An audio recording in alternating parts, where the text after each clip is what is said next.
तुम केवल अपने कर्म पर नियंत्रण कर सकते हो। तुम्हारे कर्म के परिणाम का तुम दावा नहीं कर सकते। हारने का डर, असफलता का भय, कर्मों के साथ भावना जोड़ना सफलता की सबसे बड़ी बाधा है।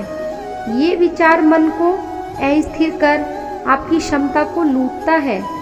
स्वार्थ से जुड़े कर्म आपको दुनिया में कैद करते हैं। व्यक्तिगत लाभ के बारे में नहीं सोचें और निस्वार्थ भाव से काम करें। अपनी इच्छा शक्ति से खुद को नया आकार दो। अपने आप को कभी स्वेच्छा से नीचा ना होने दें। बुद्धिमानी तुम्हारी चेतना को एकीकृत करती है और कर्म के फल के प्रति आसक्ति को त्यागने में मदद करती है। दूसरों के सुख दुख पर यदि कोई इस प्रकार प्रतिक्रिया देता है जैसे वे उसके अपने हैं, तो उस व्यक्ति को सच्चा आध्यात्मिक मान सकते हैं। श्री कृष्णा जी कहते हैं, वे लोग जो केवल कर्म के फल की इच्छा से प्रेरित होते हैं, वे अक्सर दुखी रहते हैं। जब किसी की चेतना एक हो जाती है, तो सारी व्यर्थ चिंताएं पीछे छूट जाती हैं। फिर उसको किसी वजह की चिंता नहीं होती है। चाहे चीज़ें अच्छी हो या बुरी, वह सदा एक सा रहता है। जो लोग अपनी आत्मा से भली भांति परिचित हैं, वे इंद्रियों पर पूरी तरह से नियंत्रण रखते हैं। अपने भूत की घटनाओं पर चिंतित होना व्यर्थ है। तुम ना तो केवल अपने भूत को बदल सकते हो, ना अपने भविष्य की कल्पना कर सकते हो। तुम केवल चिंतित हो सकते हो जो पूरी तरह से अर्थहीन है। मन को शिक्षित कर मनुष्य अपने सोचने के तरीके बदल सकता है और कोई भी कदम उठाना सीख सकता है। यह योग का केंद्रित सिद्धांत है। संसार में जीवित रहने के लिए कर्म करते रहना चाहिए। अपने कर्तव्यों से दूर रहकर कर्म से बचने की कोशिश नहीं करनी चाहिए। जो सुना है उस पर विश्वास मत करो। कुछ लोग अपने विवेक से मुझे अपना बनाते हैं, कुछ लोग ज्ञान से, कुछ लोग कर्म से, कुछ योग से।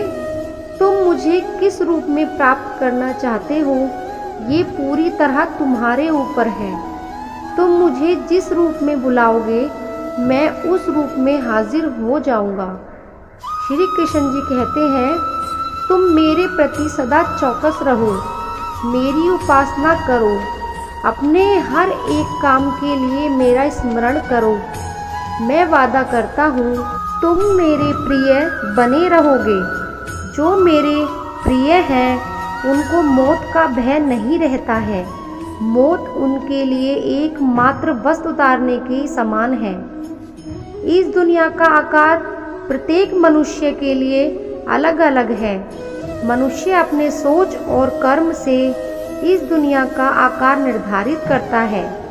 अपरिपक्व लोग सोचते हैं कि ज्ञान और कर्म अलग अलग हैं, लेकिन बुद्धिमान उन्हें एक ही मानते हैं। मनुष्य अपने कर्म ज्ञान के अनुसार ही करता है। मृत्यु के समय आत्मा केवल देह को त्यागती है, अपना अस्तित्व नहीं। इसलिए मृत्यु को लेकर कोई भय पैदा मत कीजिए। गीता का यह सार है कि प्रत्येक प्राणी में विराजित ईश्वर को देखिए और उसके अनुसार अपने कर्म कीजिए।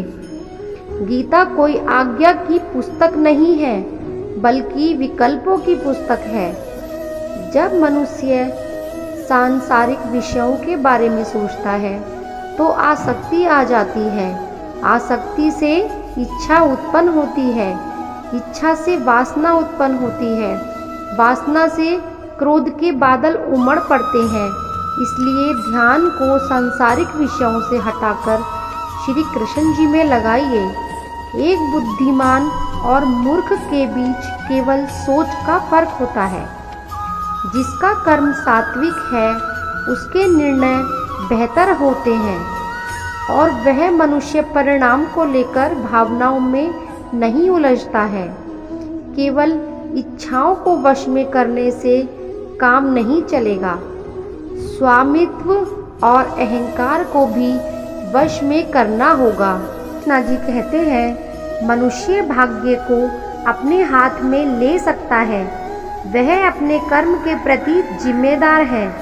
अगर किसी तरह वह अपने कर्मों का नियंत्रण करना सीख जाए तो भाग्य उसके नियंत्रण में आ सकता है। श्री कृष्ण जी की छवि अनिवार्य रूप से सभी मानव जाति में पाई जाती है। कृष्ण सभी के पास संपूर्ण रूप से स्थित है, क्योंकि श्री कृष्ण की छवि ही पूरे मानव जगत का स्रोत है। सुख 3 प्रकार के होते हैं: निरंतर प्रयास से मिलने वाला सुख, इंद्रियों से मिलने वाला सुख, तामसिक सुख। गीता स्वयं के भीतर का युद्ध है, जहाँ आत्म निपुणता के लिए संघर्ष किया जाता है। मृत्यु के समय जो मन में रहता है उसी से मृत्यु का स्थान तय होता है। जो मृत्यु के समय कृष्ण जी का स्मरण करते हैं वे निश्चित ही श्री कृष्ण जी के पास जाते हैं, इस पर कोई संदेह नहीं करे। मेरा अंश सभी के समान रूप से विद्वान है, इसीलिए सभी एक ही हैं।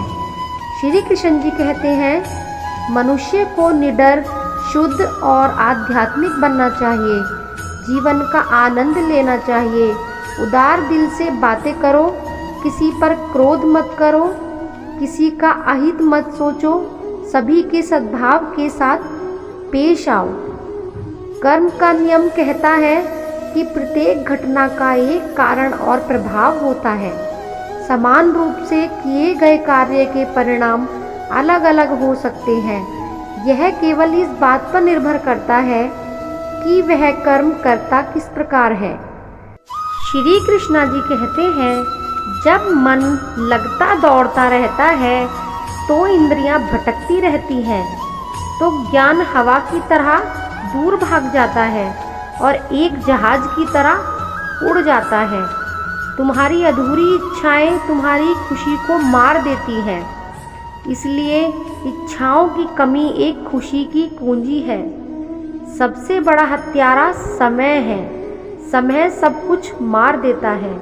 शांत मन, नम्रता, संयम और पवित्रता मन के अनुशासन है। मन चंचलता से भटकता रहता है, यह तुम्हारी एक नहीं सुनेगा। हर बार जब मन गलत व्यवहार करता है तो मन को अपनी बुद्धि से मध्य स्थिति में लेकर जाओ। भगवत गीता हिंदू धर्म का सबसे महान ग्रंथ है। गीता ज्ञान, अंतर्दृष्टि और प्रतिभा से ओतप्रोत है। वह काम जिसकी शुरुआत किसी अच्छे उद्देश्य के लिए की गई हो, उसका अंत कभी बुरा नहीं होता है। इंद्रियां शरीर से ऊंची हैं, मन इंद्रियों से ऊंचा है। बुद्धि मन से भी ऊपर है और बुद्धि के ऊपर आत्मा है, जो कि सर्वोच्च है। जो मनुष्य आत्मा को जान लेता है वह सब कुछ जान लेता है। जिस प्रकार आग एक लकड़ी को जलाकर राख कर देती है, उसी प्रकार आत्मा ज्ञान आपके अंदर चलने वाले सभी द्वैत कार्य को भस्म करके आपको आंतरिक शांति प्रदान करता है। जो मनुष्य शुद्ध हृदय से भक्ति अर्पित करता है, मैं उसको खुशी खुशी स्वीकार कर लेता हूँ। जो व्यक्ति नफरत के बदले प्यार लौटाता है, वह सबसे बड़ा बहादुर और साहसी है। एक ही समय में मन में 2 विचारों को लेकर चलने वालों के लिए कोई सुख का मार्ग नहीं है। जो सदा संदेह करता है, उसका इस संसार में होना सार्थक नहीं है। थोड़ा थोड़ा करके धैर्य और बार बार प्रयास से आप अपने मन को नियंत्रित कर सकते हैं। डर वास्तविक नहीं है, क्योंकि डर की कोई वजह नहीं होती है। जिसको तुमने वजह मान लिया वह निरर्थक है। मनुष्य अपना स्वयं मित्र है और शत्रु भी स्वयं ही है। प्रयास कभी बेकार नहीं जाता है, न कभी असफलता होती है। एक छोटा कदम भी इंसान को आध्यात्मिकता के मार्ग पर आगे बढ़ाता है। कृष्ण ज्ञान है, केवल वही ज्ञान की वस्तु है और वही ज्ञान का लक्ष्य भी है।